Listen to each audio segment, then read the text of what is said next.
fraud, it's a word that sends shivers down your spine, right? But what exactly is it? Let's dive deeper. Fraud is essentially a form of theft, but it's much sneakier and more insidious. It's not just about someone taking your wallet or breaking into your house. It's about deception, about someone tricking you out of your hard-earned cash or valuable information. Think of it as a game of cat and mouse, where the fraudster is always trying to stay one step ahead of you. They use clever tactics and psychological manipulation to get what they want. One common form of fraud is phishing. You've probably heard of it. It's when you get those emails that look like they're from a legitimate company, but they're actually from scammers trying to steal your personal information. Think of those "you've won the lottery" emails you get. They lure you in with promises of riches, but really they just want your bank details. That's fraud. These scams can be incredibly convincing. They often use logos and language that make them look like they're from a trusted source, but if you look closely, there are usually telltale signs that something's not right. Another common type of fraud is credit card fraud. This is when someone gets hold of your credit card details and uses them to make unauthorized purchases. Imagine checking your statement and seeing charges for things you never bought, like a jet ski or a luxury vacation. Yeah, not cool, that's fraud too. There's also identity theft. This is where someone steals your personal information, like your social security number, and pretends to be you. They might open credit cards in your name or even get medical treatment, leaving you with the bill. It's a nightmare to sort out and can take years to fully recover from. Not exactly the kind of identity crisis you want to have. Then there's good old-fashioned investment fraud. This is where someone promises you huge returns on your investment, but it turns out the whole thing was a Ponzi scheme. Bernie Madoff, anyone? He ran one of the largest and most infamous Ponzi schemes in history, defrauding thousands of investors out of billions of dollars. Investment fraud can be devastating. People lose their life savings, their retirement funds, and their financial security. It's a harsh reminder that if something sounds too good to be true, it probably is. These are just a few examples, but you get the idea. Fraud comes in many forms, and it can happen to anyone. It's not just about being careless or naive. Even the most vigilant people can fall victim to these sophisticated schemes. So, what can you do to protect yourself? First, always be skeptical of unsolicited emails, phone calls, or messages. If something feels off, trust your instincts. Don't click on links or download attachments from unknown sources. Keep an eye on your financial statements and credit reports. Report any suspicious activity immediately. Use strong, unique passwords for your online accounts and enable two-factor authentication whenever possible. Fraud is a serious issue, but by staying informed and vigilant, you can reduce your risk. Remember, knowledge is power. Stay safe out there. Okay, so fraud costs you money. That much is obvious, but let's delve deeper into what that really means for you and your life. When we think about fraud, we often focus on the immediate financial loss, the money that disappears from your account, the unauthorized transactions, the sudden drop in your savings. It's a gut-wrenching experience, no doubt. But the real cost goes way beyond just the numbers in your bank account. It's about the emotional and psychological toll it takes on you. The stress and anxiety that come with realizing you've been scammed can be overwhelming. You start questioning your own judgment, wondering how you could have fallen for it. It's about the erosion of trust, the feeling of violation, the fear that it might happen again. You become hypervigilant, constantly checking your accounts, looking over your shoulder, and feeling a sense of paranoia that you never had before. This constant state of alertness can be exhausting and can affect your overall well-being. Imagine this. You're a single parent who just got scammed out of your life savings. The money that was meant for your kid's education gone in an instant. It's devastating. You feel like you've let your child down, and the guilt can be unbearable. You start to worry about how you'll make ends meet, how you'll provide for your family, and what the future holds. Money that was meant for your kid's education, gone. It's devastating. And it's not just about the financial loss. It's about the dreams that are shattered, the plans that are put on hold, and the opportunities that are lost. You start to question everything, wondering if you'll ever be able to recover and rebuild.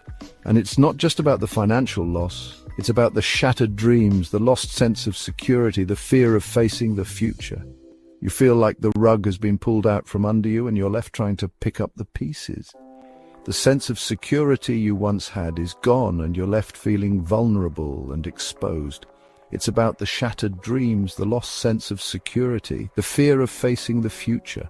You start to doubt yourself and your ability to protect your loved ones. The fear of being scammed again looms large, and it can be paralyzing.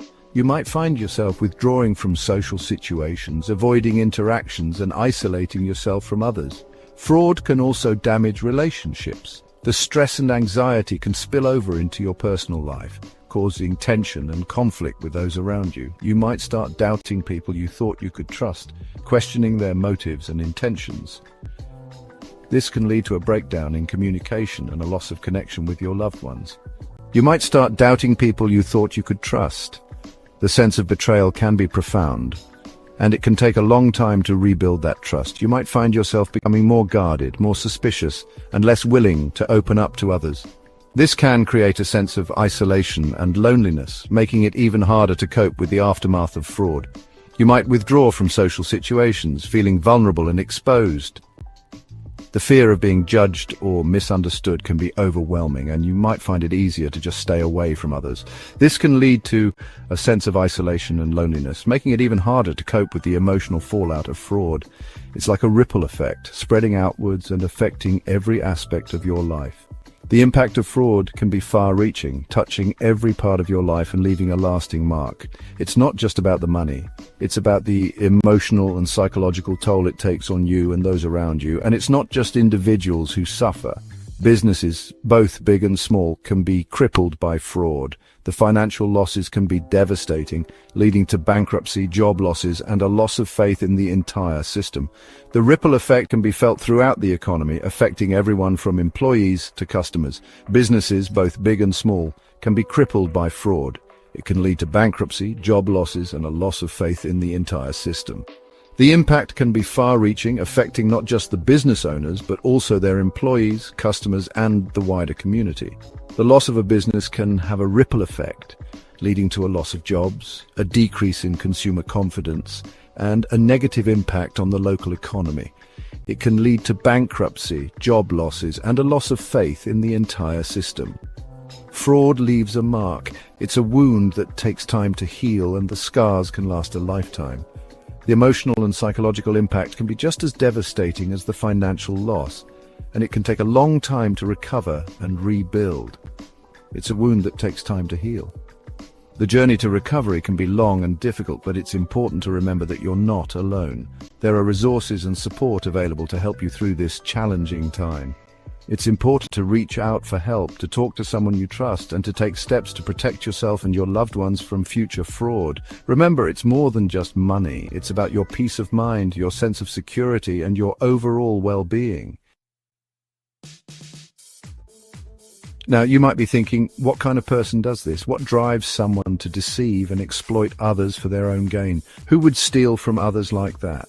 It's a question that has puzzled many, and the answers are as varied as the scammers themselves. Well, the truth is, scammers come in all shapes and sizes. They can be anyone from any background, and they often blend seamlessly into society. There's no single profile that fits them all. They could be your neighbor, your colleague, or even a family member. Some scammers are driven by greed. They see an opportunity to make easy money, and they seize it without a second thought. They want easy money, and they don't care who they hurt to get it. For them, the end justifies the means, and they often rationalize their actions. They might justify their actions by saying everyone's doing it, or it's a victimless crime. They convince themselves that their actions are harmless, or that the victims can afford the loss. But we know that's not true. Every scam has a victim, and the consequences can be devastating, both financially and emotionally. Others might be motivated by a sense of entitlement. They feel like they deserve more than they have, and they see fraud as a way to get ahead. They feel like the world owes them something, and they're willing to take it by any means necessary. This sense of entitlement can be deeply ingrained and often stems from a distorted view of reality. They might have a distorted view of reality, believing that they're smarter than everyone else and that they won't get caught. This overconfidence can lead them to take bigger risks, often with disastrous consequences. And then there are those who are driven by desperation. They might be facing financial ruin, addiction, or other personal problems, and they see fraud as their only option.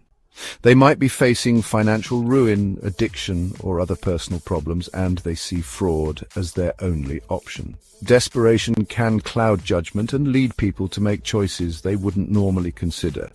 It's important to remember that desperation doesn't excuse criminal behavior, but it can help us understand why some people turn to fraud.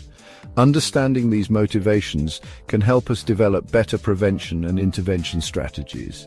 Technology has, unfortunately, made it easier for scammers to operate.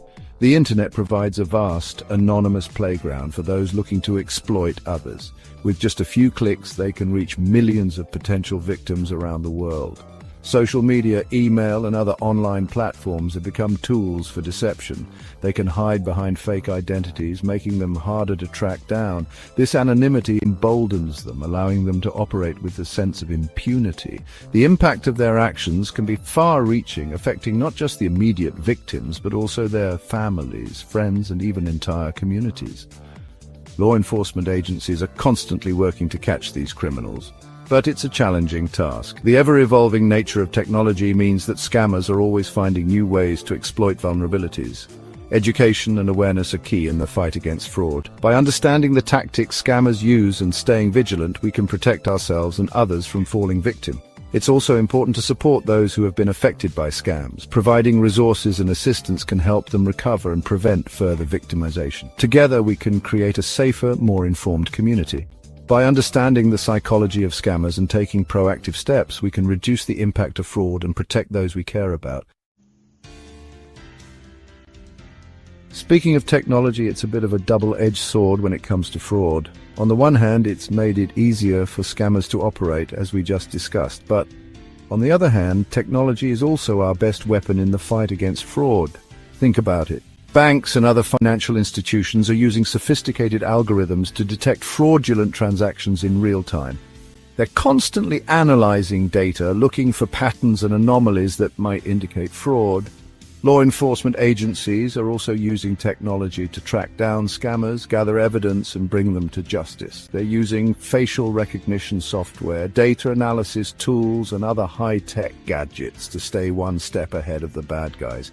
And let's not forget about the role of artificial intelligence.